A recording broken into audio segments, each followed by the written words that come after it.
It's July, 1956. It's a calm summer night as the beautiful and luxurious 700-foot ocean liner Andrea Doria steams towards New York. It's about 11 p.m. Approximately 1,100 passengers meander through the massive vessel as they figure out how to pass the last night on board. They are due to arrive in New York the next day, and many don't want to leave. Some, like Giuseppe Di Francesco in cabin 128, were getting ready for bed like usual.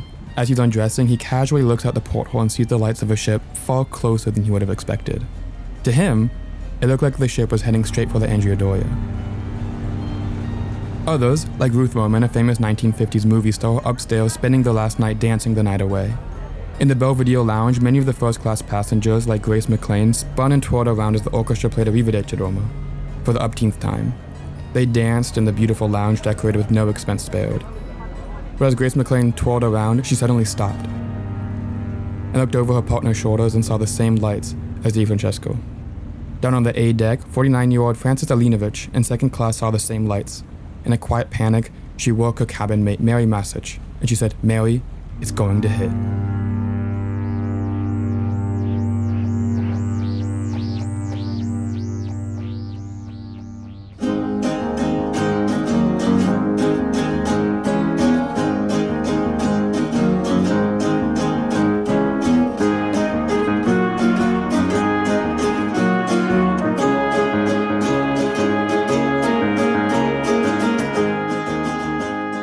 Welcome to the Nantucket Gam, a podcast from the Nantucket Historical Association. I'm Annalie Gilbert-Keith. I'm Adam DeLogue. And I'm Thomas Parrish. And this month, we're talking about the wreck of the Andrea Doria. So Thomas, tell us a little bit about the Andrea Doria.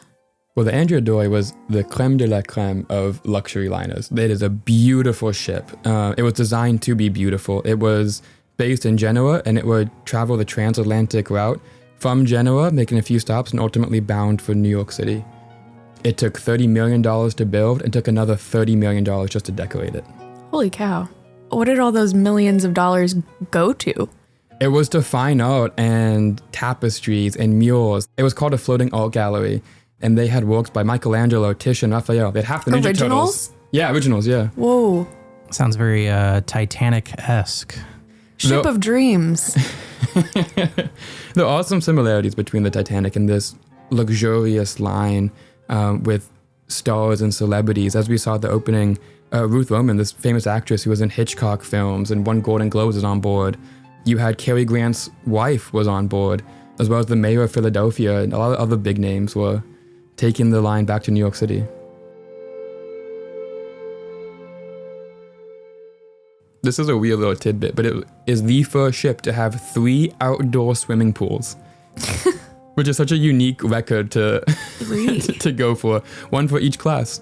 First class, second class, and third class. Oh my God. Yeah. Okay. It was first class, cabin class, and tourist class, but it was first, second, and third. Yeah. A little classier now that we're in the 1950s? It was put to sea in 1952, and it started running in 1953. So Thomas, you have this large, beautiful ship. How many people would have been on any given transatlantic crossing aboard the Andrea Doria? So it was designed to hold up to about 1,800 people, which is a heck of a lot of people. It had a crew of 572, and then the rest would have all been passengers. So 1,700 people on board, 572 crew. We mentioned the Titanic. Were there enough lifeboats for all those people?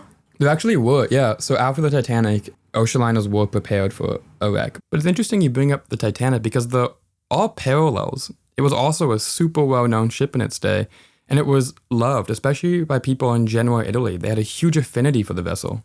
That's where it was based out of. There were enough lifeboats, but fatefully, and we'll get to this later, you actually weren't able to use all of them when this wreck occurred. But I'll get into that later. The other comparison to the Titanic is that while no one would admit to ever saying it out loud, many thought the Andrea Doria was unsinkable.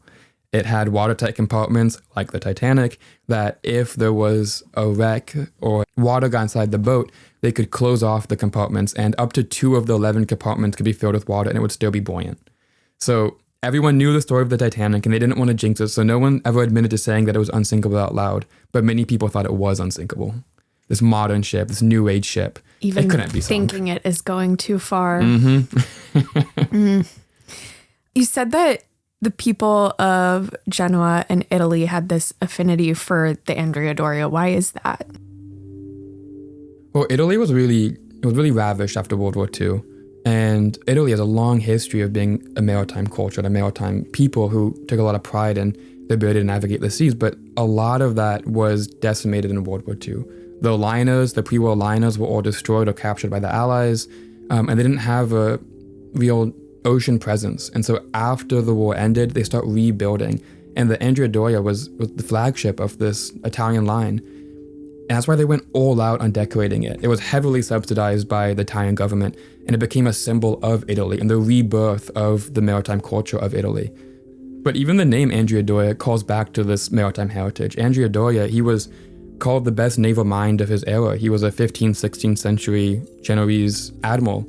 He initially fought with the French, then against the French, and then became an Italian statesman, a Genoese statesman for the Republic of Genoa, and helped write the constitution of that republic that lasted 250 years until the republic fell when a guy called Napoleon became involved. But he is a well-known figure in Italian, especially Genoese history. And so many people would know his name, and there have been several ships named after him, in fact. So they've got this big fancy ship. Very fancy. That is the biggest, the most luxurious, the safest. How exactly are we ending up talking about the wreck of the Andrea Doria? Well, spoilers is that it sinks off the coast of Nantucket. It's about 50 miles off the coast. It's not the biggest, it's not the fastest, but it really held this image in people's cultural knowledge of ocean liners. This is the era of ocean liners. And so when it went down, it was major news. And it went down slowly. And so news coverage was actually able to happen as it was happening. People across America and Italy knew that it was sinking. They woke up to the news that it was on its side. It wasn't quite in real time, but the newspaper wasn't the Andrea Doria sunk. The newspapers read the Andrea Doria is sinking.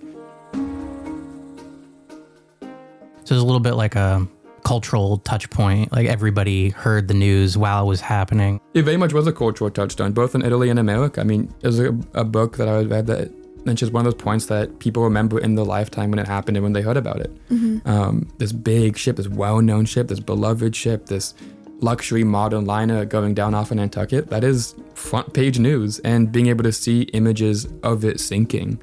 Not that it sunk, but the photos of it sinking. The photograph won the Pulitzer Prize that year. It's also insane contrast to the other shipwreck we've talked about on the podcast, the Essex, which people didn't hear about for months after the ship sank. And yeah, so to be able, like, just the contrast and the difference in availability of information is insane. That's a really good point. Yeah, newspapers, telegraphs, photos, everything was covering it, and it was international news. So also in a past episode, we talked about Nantucket lightships and how many shoals are off the coast of Nantucket. Was it the treacherous terrain of our landscape that caused the wreck? What led to it? It ended up not being the terrain, but a combination of fog and human error. And the lightship would play an important role in the story. When the Andrea Doria leaves European waters and enters into the open Atlantic, there are no concrete markers or road signs. The first definitive signal that they're entering America is the Nantucket lightship. And once they pick up the lightship on this relatively new technology of the radar, they use it to chart their final approach to New York. And it's actually so foggy, they don't even see the lightship, but they do know that it's there. So they're using radar. They sight the Nantucket lightship through their radar.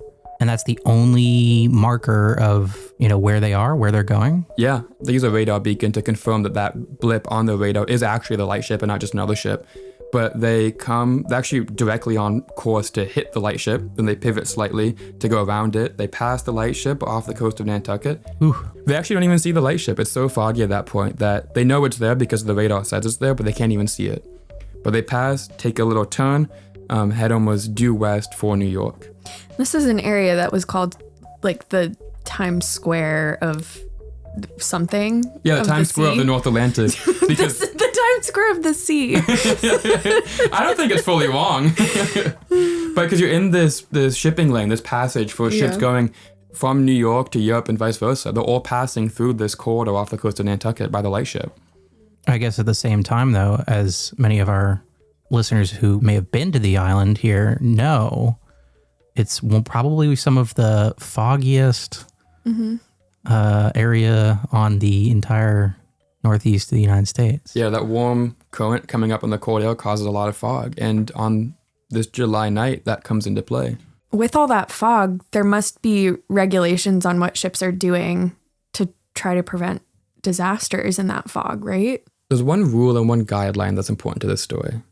There's an international rule that says you have to be able to stop your ship within half the distance of visibility, right? So what that means is that if the fog renders your visibility to 1 mile, you have to be able to come to a full stop within half a mile. But ocean liners in particular are prone to going over this speed limit. They're huge, they're expensive, they're on very tight timelines. Well, being a few hours behind schedule can mean the loss of tens of thousands of dollars for the line. The guideline is that you have to pass ships on the right, like we do with cars in the US, which means that the standard is a port side to port side or a left side to left side pass. Or if you're already on the starboard side, you put as much distance between the two ships as you can to make that difference very obvious. So we've been building up. What does happen to the Andrea Doria, Thomas? Well, the short answer is that the Andrea Doria doesn't make it to New York, and it collides with another vessel, the Stockholm, and sinks off the coast of Nantucket. Is the Stockholm another ocean liner? Where is it going? What's it doing? The Stockholm is actually leaving New York and heading to its home port back in Sweden. So as the Andrea Doria passes the lightship, the Stockholm is going the exact opposite way. So the Andrea Doria is going west, Stockholm's going east. So they're heading directly towards each other. But that's relatively normal. As they pass by the Nantucket lightship and head westward, they pick up the Stockholm on the radar. And the Stockholm appears to be on the starboard side of the Andrea Doria. And so, not wanting to come across the bow of this new vessel, the Italian captain Calamai decides he's going to make the far less common starboard to starboard passing, meaning that he moves south. But knowing that it was less expected, he gave the order to turn south to increase the distance more substantially. Calamai was motivated to move early as the Andrea Doria was engulfed in a thick fog, and he wanted them to see the movement more concretely. To Captain Calamai and the other officers of the Andrea Doria, this was just normal operating procedure. There was no reason to think otherwise. And in fact, several officers actually took this opportunity to leave the bridge and rest before the final approach in New York. But unknown to them, this course adjustment would prove to be fateful. And what was happening on the Stockholm at this time? On board the Stockholm, a few minutes later, they actually pick up the ship coming towards them. And there's actually only one officer on the bridge of the Stockholm. This was Carsten Johansson. And when he read the radar, it actually looked like the Andrea Doria was off the port side of them. So both vessels thought the other was on the northern portion of the lane. So it sounds like they're seeing the opposite of each other on the radar. One of the ships completely misread the radar. We will never conclusively know which one, but somebody was wrong. Is the Stockholm, is it also an ocean liner? Is it similar size? She was smaller, far less luxurious passenger line. But one of the key differences is that the Stockholm was not designed to cruise through the warm Mediterranean waters. It was designed for the cold waters of Scandinavia and had a bow designed to punch through those icy waters. That sounds like a ship that you wouldn't want to be hit by. No, definitely not. And on top of it, the fog was not helping. Because as the ships get closer and closer together, they eventually see the light start to diffuse through the fog and they see each other for the first time. But both ships imagine they're going to be turning southward to avoid the other. And as Carstens had initially planned, when he made visual contact with the other ship, he started the turn. He gave the order to turn towards the south and slip under the Andrea Doria, not knowing that that actually put the Stockholm and Doria on a collision course. But it would have taken a long time for it to actually turn to the right. It does. And by that time the Andrea Doria realizes that the Stockholm is turning, it's almost too late. and panic sets in on the bridge. Captain Calamai gives the order all left. He pushes the Doria's rudder to the port. An officer behind him tries to slow the ship down, but Calamai shouts at him to keep full steam ahead because he knows the ship will turn faster. The Andrea Doria, a massive ship, takes half a mile to start turning. The Stockholm doesn't realize it's on a collision course yet because Carlston stepped away to make a phone call right when he starts the turn. You don't think he could have called the person back? Wait, sorry, isn't he the only person on the Stockholm's bridge that you just explained? Yeah. So there's nobody driving that ship. This is standard procedure, right? The Swedish American line is the only one that only needed one officer on deck. That would change after this incident, but so far no mistakes have been made in terms of operating procedure by both the Swedish American line and the Italian line. They are following the procedure. It's so wild. It is wild, but what ends up happening is that both of them are heading towards each other and then both turn to the south at the same time. The Andrea Doria is trying to outrun the collision by turning further to the left, as far left as possible, keeping the engines going. And on board the Stockholm, when Carstens does realize he's on a collision course, he slams the Stockholm in reverse, trying to slow the ship down. The powerful diesel engines of the Stockholm cause the ship to shudder and shake, awakening some of the passengers.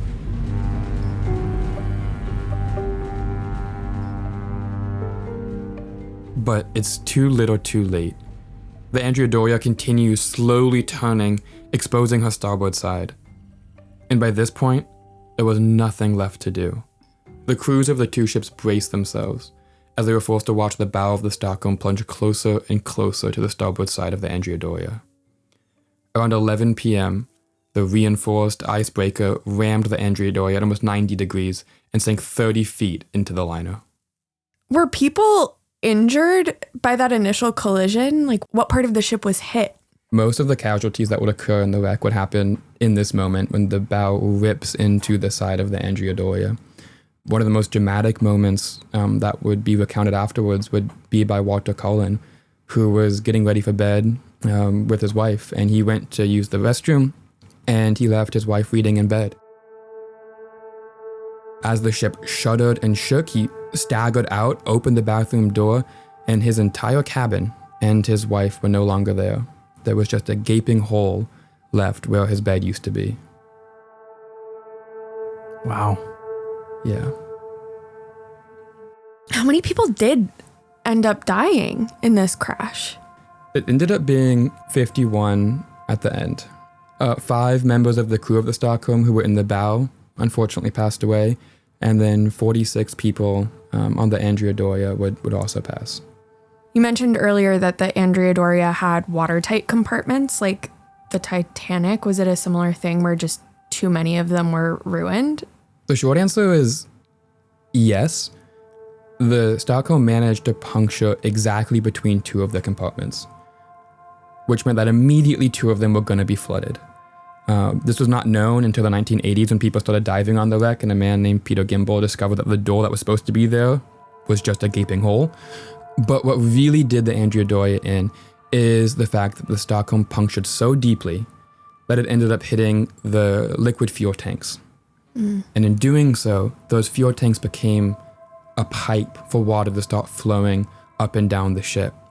And what happened immediately after the hit is that the Andrea Doria started to list. Almost immediately, it went to almost 20 degrees. The Andrea Doria is designed in most conditions to only list about 7 degrees.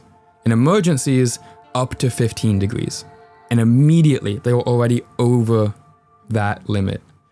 And because of that list and the fact that water eventually started pouring into the tanks, the ship was never able to right itself. And the list was so bad over that 15-degree safe zone that the intakes on the port side were out of the water. So they couldn't even level the ship by pulling water into the port side to balance it out. And as that list only continued to grow, water started to filter through the other watertight compartments, just increasingly flooding the ship more and more. Tens of thousands of tons of water poured into the Andrea Doria.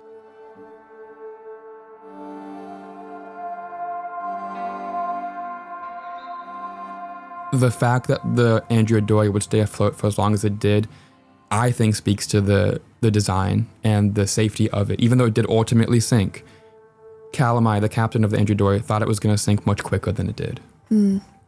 Did that give people enough time that weren't injured in that initial crash or killed.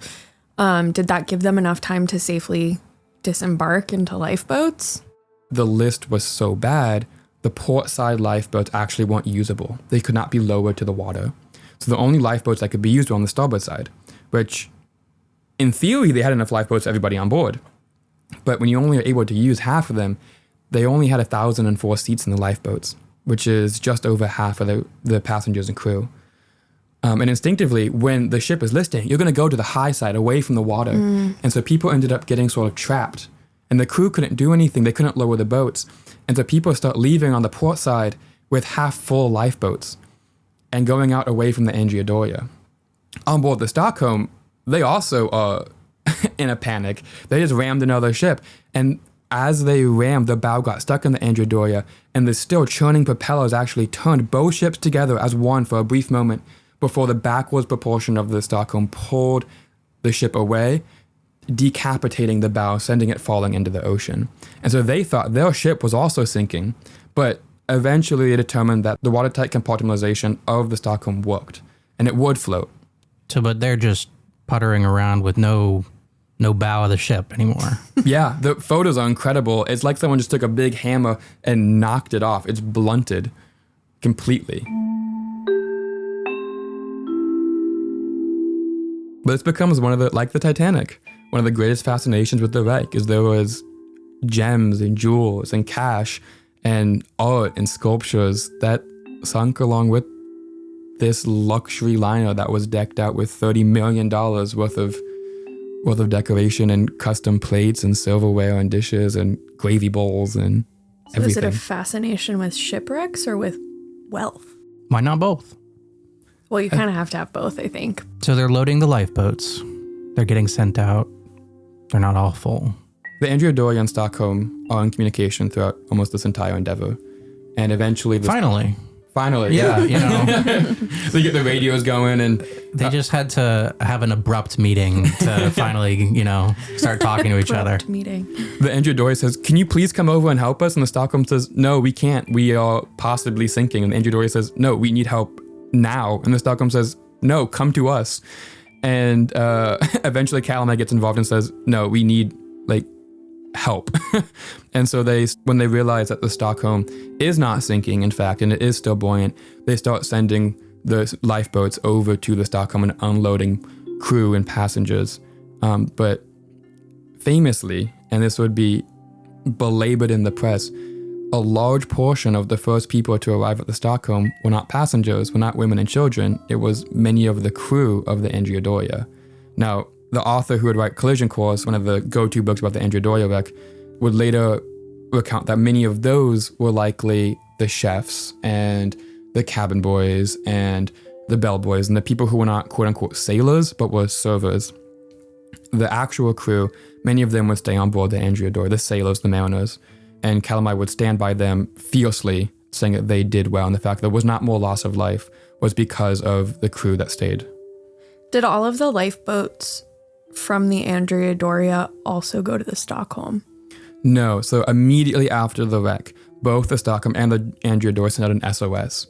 And because it is the Times Square of the North Atlantic, there were many other ships in the area. The first one to respond would be Cape Ann, a freighter from the United Fruit Company. You know United Fruit Company? Oh, yeah. Mm-hmm. Known for many great things. Known for many banana republics. Yep. That was sarcasm. But they did one good thing. They responded quickly to the Andrea Doria. There's also a U.S. naval transporter, the Private William Thomas, was in the area. But the real moment that would turn the tide of the rescue would be the arrival of the massive liner, the Ile de France. This was another massive ocean liner that left New York just ahead of the Stockholm, but sped past the Andrea Doria and Nantucket lightship just hours before. But when the captain of the Ile de France, named Baudin, received the SOS, he had a weighty decision to make. Responding is a guideline, not a requirement. If he were to respond, he'd have to go backwards, losing time, putting the liner behind schedule, and costing the French line tens of thousands of dollars. But ultimately, as the ship in the area with the most lifeboats, he makes the decision to head back to the wreck of the Andrea Doria and the Stockholm, and radios they will be there at 1:30 a.m. He asks what they need. Calamai never responds, but the Cape Ann chimes in and tells Baudin that, quote, Doria wants to disembark 1,500 passengers. Suggests strongly you have all lifeboats ready to assist. This is the moment he realizes that Andrea Doria is in serious trouble. At the same time, the Stockholm, after they realize that everything is safe, they start sending their lifeboats to the wreck to help assist people getting off. The captain, very thoughtfully says, "These boats are not for us. Our boat is okay. The crew is not abandoning ship. They're going to go help somebody else. Please don't panic. Our ship is okay." Because it would be a bad look if only the crew was hopping in lifeboats and rowing away without any other context after a collision. So that's my question, that the lifeboats coming to the Stockholm are like notoriously full of crew and not women and children. Were the women and children just on other lifeboats? Order would eventually start to be established, but it took a while. In fact, there was quite a lot of chaos. People had all sorts of reactions. I mentioned earlier the mayor of Philadelphia was on board the Andrea Doria, and when the wreck happens, him and his wife, Anne, are in the bedroom, and he awakes to find himself on the floor after being thrown from his bed in the collision. And his wife, in sort of a panic, says, "I think we've hit an iceberg like the Titanic." And he very calmly, a World War I and World War II vet, very calmly says, "No, there's no icebergs off the coast of Massachusetts." And they get dressed and eventually make their way up to the deck to hop in a lifeboat. Across the hall, they were in cabin 80. Across the hall, in cabin 77, a husband and wife who were both ballet dancers escaping communism from Hungary come sprinting out of their cabin, half dressed, and make their way. So you had, all sorts of reactions to the wreck, and people are trying to get off board as quickly as possible in a panic. And so when these lifeboats start coming back, people are jumping overboard, people are throwing their children into the water, trying to get them on board a lifeboat. It really was a scramble in some of these first moments as the lifeboats start coming to the wreck. Your descriptions really make this boat sound like a New York sitcom apartment building. Yeah, it kind of is. Yeah, it's pretty incredible. All these tidbits of characters and stories and this, every single situation imaginable was happening in the same moment in time in history. You had mayors next to ballet dancers. You had immigrants next to execs at Standard Oil. I guess not next to, a couple floors between them. But in an emergency, you're in the same lifeboat.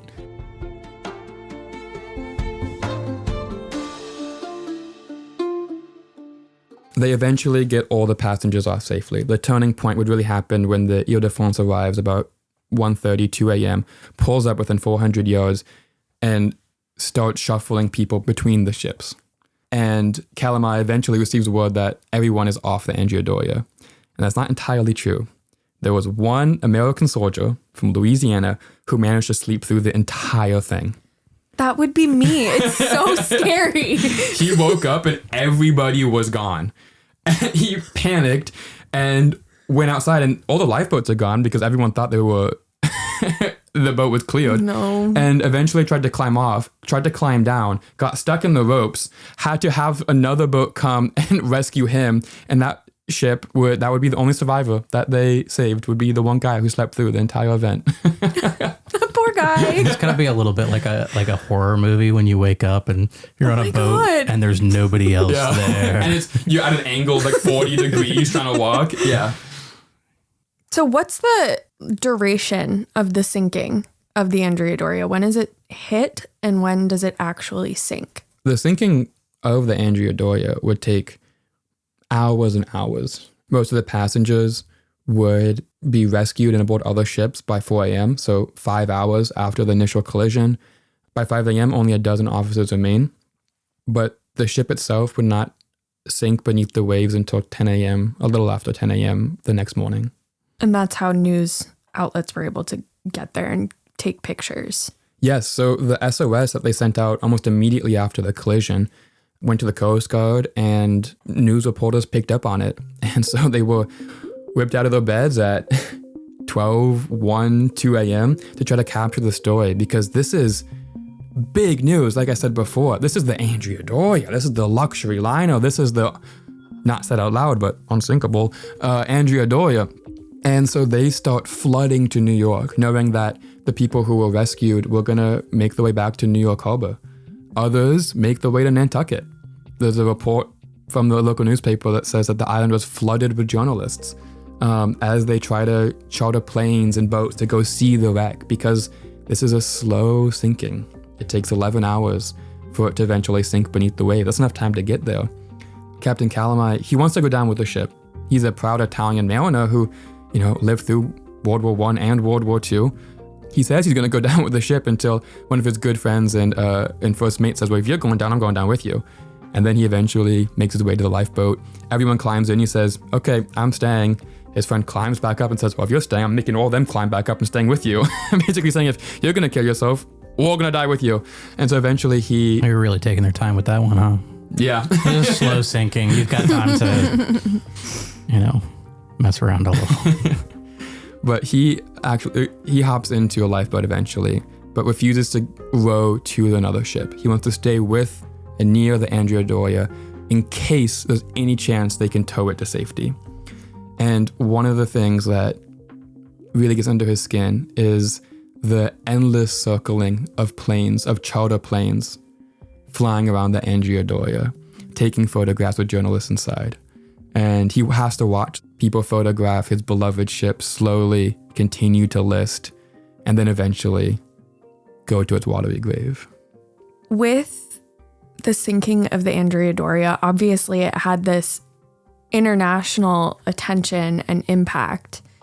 What was the impact on Nantucket immediately? So there was that flood of journalists who came. I mentioned at the beginning that there was a Pulitzer Prize winning photographer. He came to Nantucket. He was actually a little bit late to the party. Many other people arrived earlier, but he managed to get out there at about 10:09, right when the Andrea Doria finally starts to capsize. And it slowly starts to sink, and the captain gets within 75 feet of the Andrea Doria. And he writes that he thought the stern was going to kick up and actually hit the plane. They were so close. Wow. But it's these incredible photos of the last moments of the Andrea Doria. And he knows they are fantastic. He comes back and immediately sends them off. But he flew from Nantucket. He was not the only reporter out here. About the same time that he arrives, so does a team of Gimbel and Fox. That's Peter Gimbel and Joseph Fox. They come and end up chartering a boat. And the only boat they can find has enough fuel to get there, but not back. And so they get out to the wreck, and they actually dive the wreck 28 hours after the Andrea Doria sinks. And they go down and talk about how it looks so beautiful and it looks long. It was a beautiful ship, this almost untouched ship, because the hull is on the ocean floor. But it's really dangerous diving. It's in 240 feet of water. And actually, Joseph Fox goes unconscious on the way up and has to be pulled up on board and resuscitated on the boat. And they brought with them underwater cameras and photographed for Life magazine. And so eventually, after running out of gas and then riding the current and then getting towed back to Nantucket, like 36 hours after they leave to go diving, they send off the photos to Life magazine. So we have photographs of the last moments of the Andrea Doria. We have photographs of it on the ocean floor within just a couple hours, really, of it sinking. And so this media buzz not only was while it was happening, but stays because it doesn't disappear. We can still see it underwater. And Life magazine publishes those, and it is incredible to see. The photos are really incredible, actually. They were by no means the last people to dive out there either. No, the wreck of the Andrea Doria has become known as the Mount Everest of diving. It is incredibly difficult to get to and incredibly dangerous. Fox went unconscious and luckily was resuscitated on the first dive, but there would be much worse incidents, and many people, double digits people, have passed away diving on the wreck.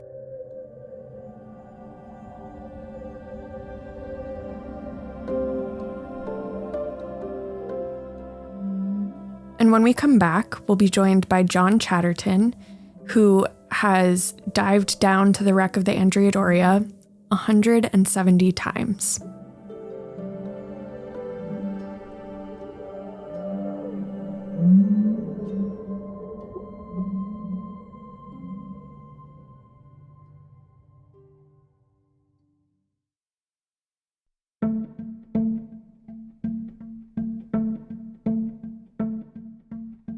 Welcome back to the Nantucket Gam. I'm joined now by John Chatterton, a renowned deep-water scuba diver with an alphabet soup of seemingly every certification for scuba diving available. He's an instructor, commercial diver, and his experience led him to be a co-host on History Channel's Deep Sea Detectives. John Chatterton has dove on some of the world's most famous shipwrecks, including the Titanic, the Lusitania, and has logged over 170 trips to the Andrea Doria. What first drew you to the wreck? Shipwrecks are a lot like people. They're born, they have a life, and in the end, they, return back to nature. And for me, my life has kind of coincided with the life of the Andrea Doria. I feel like I grew up as a diver on the Andrea Doria.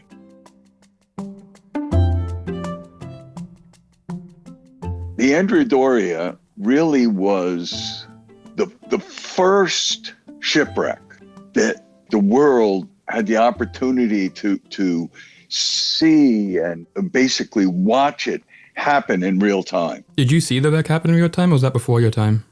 I was like 5 years old when the Andrea Doria went down, but people were basically sitting in their homes listening to it on the radio, watching it on the early black and white television. It was in Life magazine. It was larger than life. It was a tragedy. And people are like watching it in real time for the first time. It is that notoriety, the drama of a shipwreck, that people can't help themselves. They're drawn to that shipwreck drama. They're imagining the human experience of the people on board, and they're making decisions that really determine whether they're going to live or die. Mm-hmm. This is why Titanic is so famous. After more than 100 years, it's because of that drama. We are drawn and mesmerized by the human stories.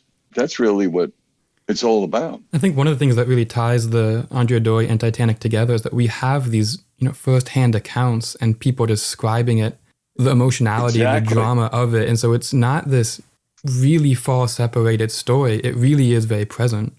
Andrea Doria was, here it is. Here it is on film. This is now. The Andrea Doria was the floating art gallery, transatlantic cruise ships, passenger liners had changed. And the Andrea Doria was like, this is the new modern. It's not about speed. It's not about transport. And in the case of the Andrea Doria, it was about art.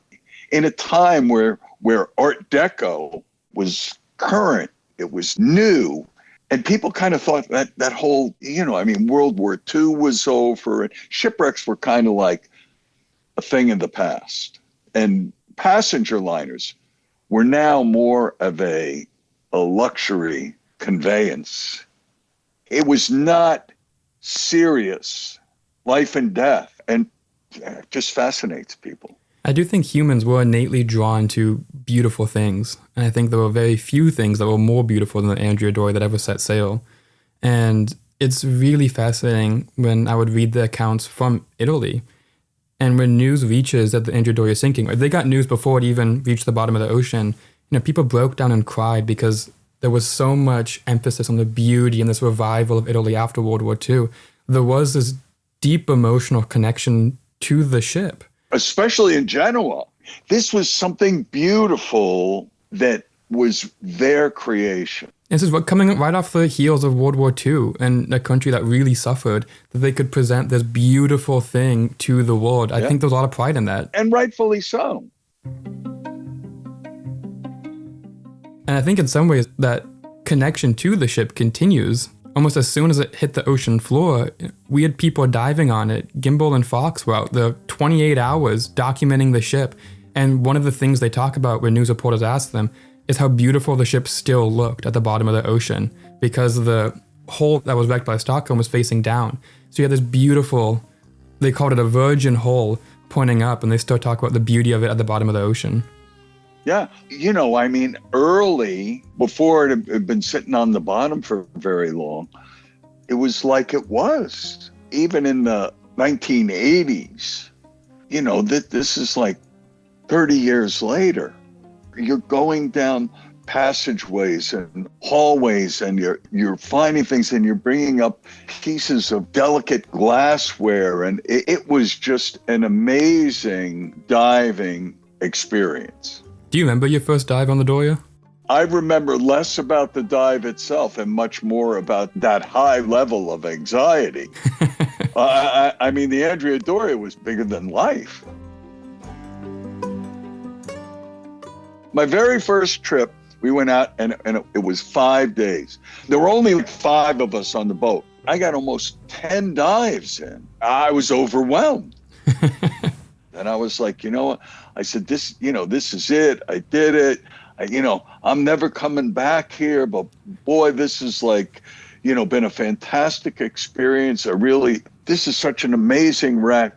How lucky am I to have had the opportunity to come here and dive this wreck, and the camaraderie and the everything. And before the Seeker even got back to Montauk, I was already planning the next year's trip.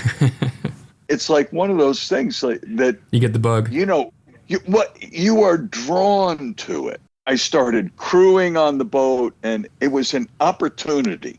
My good fortune is not lost on me. The Andrea Doria was in its prime. We as divers were in our prime. And it was a very fun time. It was an absolutely wonderful time to be a wreck diver. People are like, oh, it's the Mount Everest of wreck diving. And so it drew a lot of people. And some of them were happy to just go down and touch the wreck.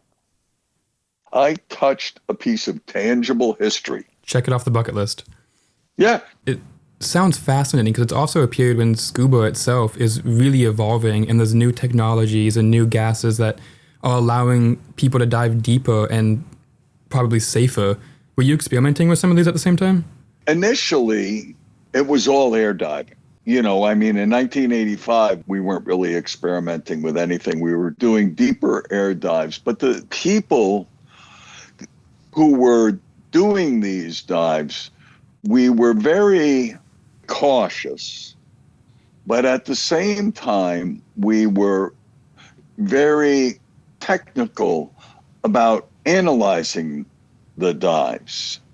We kind of learned how things work. We didn't understand why they worked that way. The science had caught up with all this. But the biggest thing with deep air diving is nitrogen narcosis, rapture of the deep. You get down there and they say it's like being drunk. They had a thing, Martini's law. It's like for every so far, it's like drinking another martini. And people were struggling to explain their experience without really looking at it and diagnosing it and saying, well, what is actually happening here? So you had a lot of input from people who didn't know what they were talking about. Well, I think it's important to note that the Doria is 240 feet deep, and correct me if I'm wrong, but I think the recreational limit for most divers is 130 feet. So you are almost double the depth of what most scuba divers will ever do. We were diving as deep as 250 foot on air. And this is U.S. Navy dive tables. We didn't have computers. You had a timer and a depth gauge. Shipwrecks, by their very nature, offer opportunities of exploration. So the thing is, it's great swimming around the outside of the wreck, but what's happening inside? And certainly for the Andrea Doria, it was never more true, and probably will never be more true than on the Andrea Doria. You want to get inside. Why do you say that? The art, the passageways, the artifacts, the china, the glassware, everything that was the Andrea Doria was inside. Do you remember when you did your first penetrating dive into the Doria itself? Yeah. In those days, penetrations were we were very conservative because, the dive magazines would say not nice things about us. because of the diving deep air, and and then after the deep air, then they were like, they're breathing this voodoo gas, and nitrox and trimix, and whatever we were doing was very irresponsible, or so we were told. But we were much more analytical in our approach. We would get down to the wreck, and we're diving U.S. Navy dive tables, and the reason that we're not all dead is because we padded the tables out. But the dives that we were making were very much choreographed from a perspective of expenditure of energy and time. Time was gas. So we knew what we could do time-wise with the gas that we were carrying. Sometimes, diving being what it is, sometimes your best laid plan would start to unravel. A lot of your risk management revolved around your discipline in following your dive plan. There's the old adage that, no plan survives first contact with the enemy, but it sounds like the enemy is everything around you, the water, the pressure, the gas. Everything seems like it can, do real bodily harm if you don't treat it with the respect it deserves. And that's exactly it. You have to have the discipline to do what you need to do. I've been watching a lot of dive videos from the Doria recently, and in preparation for this interview, and the amount of gear, you're probably carrying 200 pounds of gear when you get in the water, and then the visuals, it almost looks as difficult to get to the Doria as it does to get to space, just by looking at the amount of gear and the difficulty of it. Yeah, when you go into space, you're a lot further away. But if you just look at it from a perspective of pressure differential, space, you're only there's only one atmosphere of pressure differential. Yeah. The Andrea Doria is 7-8 atmospheres of difference of ambient pressure on the wreck. So it's people have often said to me, I want to go to the Andrea Doria this summer.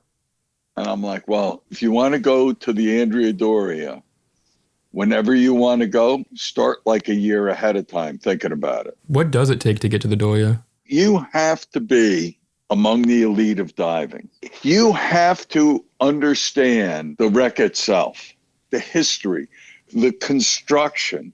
How did it end up on the bottom? Which direction is the bow? Which direction is the stern? What am I looking at here? It's laying on its right side. So it's okay, well, if it's on the starboard side down, what does that mean to me? How do I navigate when I'm on the wreck, much less inside the wreck? If the wreck is on its starboard side, I'm inside the wreck and the floor is on my left and the ceiling is on my right, I'm facing towards the bow. How much do I know? How much have I studied the deck plans? What deck am I on? All of that. Plus, you also need to know about, diving, northeast diving. What are the environmental conditions? Diving with current. What are the water temperatures?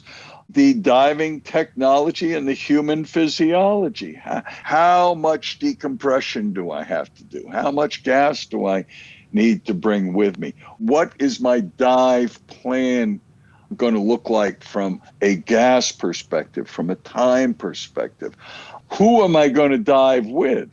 The overwhelming majority of my dives on the Andrea Doria, I dove by myself. But I didn't dive my first dive on the Andrea Doria by myself. If you make a foolish mistake on the Andrea Doria, it could cost you your life. And it has. Guys who were, like I said, all accomplished divers, every fatality was guys who had a lot of diving. But I'm also going to say the wreck did not reach out and kill them. There's not one single fatality where the guy was swimming along and all of a sudden a big part of the wreck just fell on the guy and squashed him like a bug. It's oh my God, it's just wrong place, wrong time. No, not one. Every single Andrea Doria fatality, diver error. I get it. It's not like I have never made mistakes. But the thing is, you try and make your mistakes in shallow water. You have been on dives with people who did not make it home. Like, this is not an abstract risk for you. You have seen the risk that you incur when you dive, and yet you continue to dive. And I just have to ask why, as someone who has not to be crass, pulled bodies out of the water, and you go right back down. I have to ask why. 9 times I've been on a dive boat where there was a fatality. And some of them have been on the Andrea Doria, but not all of them. It's horrible. It's horrible. It's hard to look at that stuff and, get up in the morning and put your pants on. But at the same time, diving did not kill those guys. Those guys made mistakes. Every single time there are lessons to be learned. So when you take the incident apart, and you have to do that, there are things to be learned. I am always motivated to be better. Everybody makes a first dive and a last dive. And at some point, I'm going to get to the end of the road and say, I have made my last dive. But I want to be able to do that and then walk away from it. It's not like I haven't done challenging dives or edgy dives or dives that were complex or difficult. But that's the part of diving that I'm drawn to. That is part of what I love about diving. Not everybody wants to dive in the water at all, much less wants to dive, deep inside a shipwreck like the Andrea Doria. But it's like the challenge is a draw. Last time I was on the Andrea Doria was 2019, right before COVID, and I haven't been back since. Only because I've been busy and stuff. I entertained the idea of going this year, but Like other stuff going on. The wreck is aging. The wreck is changing, but at the same time, it's like meeting an old friend that you haven't seen in a while. You look at them and you see them in their younger years.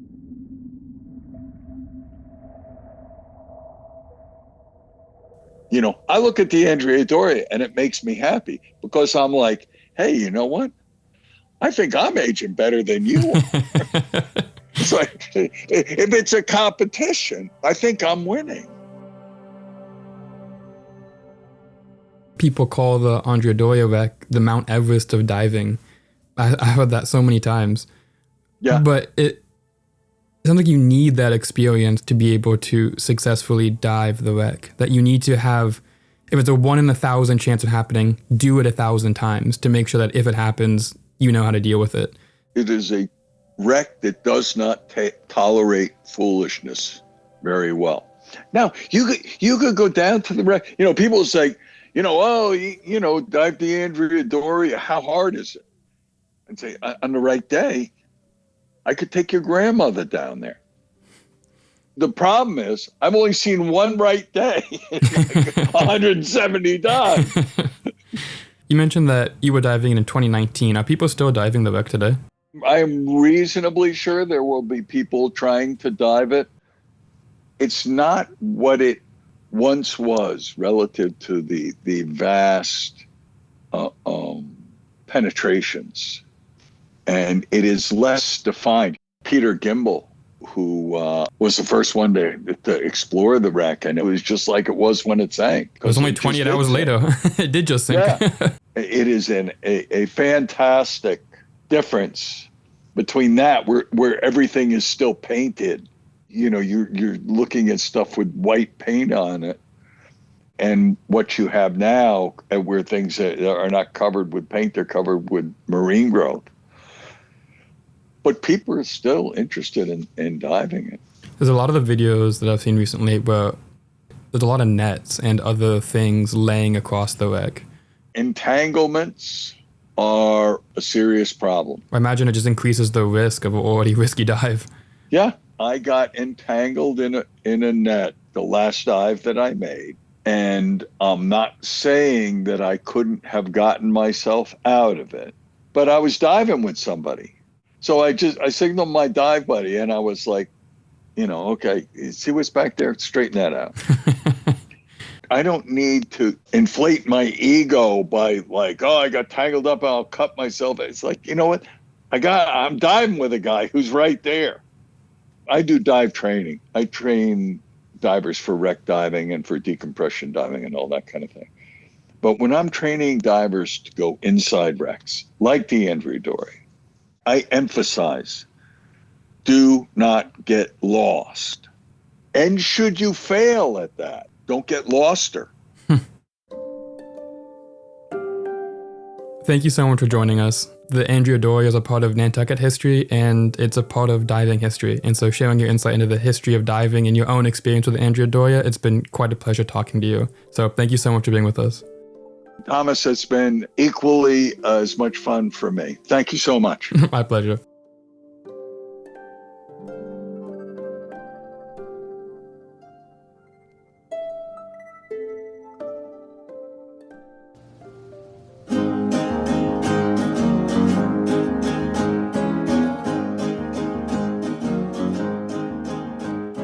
For more information, head to nha.org or check out the show notes. This episode was developed and created by Thomas Parrish, Adam DeLogue, and Annalie Gilbert Keith. Special thanks to our Chief Curator, Michael R. Harrison, and our Director of Collections and Research Services, Amelia Holmes. Our theme music was composed and performed by Isaiah Williams. Other music in this episode is by Blue Dot Sessions. The Nantucket Gam is a production of the Nantucket Historical Association. Thanks for listening.